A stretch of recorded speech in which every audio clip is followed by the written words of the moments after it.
patrons sur 10 estiment que faire appel à un commissaire aux comptes est un facteur de croissance pour leur entreprise. On en parle avec vous, Gladys Toyer. Bonjour.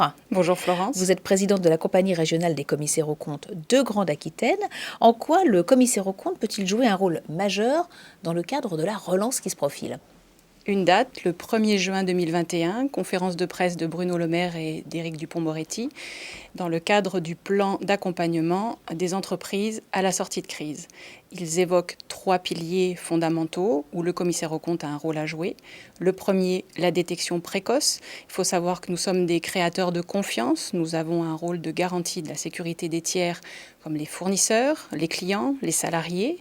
Et dans ce cadre-là, nous créons une relation de proximité et de confiance avec le chef d'entreprise pour pouvoir alerter et être alerté au niveau de défaillance des entreprises. Oui, parce qu'en fait, le commissaire aux comptes, il est aux premières loges pour alerter sur la difficulté des entreprises.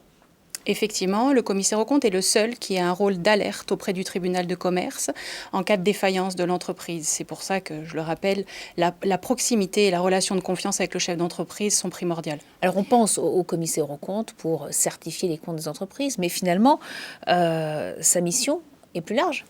Oui, bien sûr, sa mission est plus large, même si le rôle prépondérant est l'audit légal des comptes.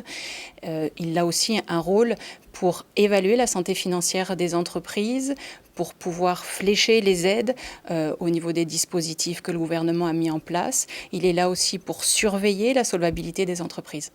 Mais est-ce que toutes les entreprises, parce que le commissaire aux comptes n'est pas obligatoire pour toutes les entreprises, ont bien conscience de ce rôle-là, ou est-ce que ça fait partie quand même des missions un peu méconnues ? Effectivement, le rôle du commissaire aux comptes, notamment avec la loi Pacte, pour remettre dans le contexte, a subi une baisse de ses seuils et donc est obligatoire que dans des grosses PME et mal connu auprès du tissu économique français qui est essentiellement des TPE et des PME. Donc c'est le but aussi et de faire connaître ce rôle-là puisqu'on a un vrai rôle de proximité et d'alerte. Oui, parce qu'en fait, les TPE, les PME vont plutôt, pour être rassurés, pour être accompagnés, se tourner vers leur expert comptable. Alors nous sommes complémentaires au rôle de l'expert comptable qui lui est une mission contractuelle. Nous on a une mission plutôt légale où on peut attester des informations par exemple financières auprès des banquiers pour rassurer les tiers. Alors comment est-ce que vous travaillez avec les chefs d'entreprise ? À quel moment vous intervenez ? Alors, on a surtout 3 moments très importants au niveau de notre intervention. C'est l'intervention en tout début de mission, où on est là pour sécuriser le process d'information et de données qui va amener à l'établissement des comptes. Ensuite, on intervient lorsque les comptes sont établis pour vérifier leur conformité. Et puis, on intervient en synthèse au moment de l'Assemblée générale pour rendre nos travaux. Mais contrairement à l'expert comptable, vous ne pouvez pas donner de conseils aux chefs d'entreprise. Non, nous ne donnons pas de conseils. Nous sommes vraiment là dans un rôle d'accompagnement et notamment de vérification des procédures. Merci beaucoup Gladys Toyer d'être venue sur le plateau de Smartlex. Merci Florence.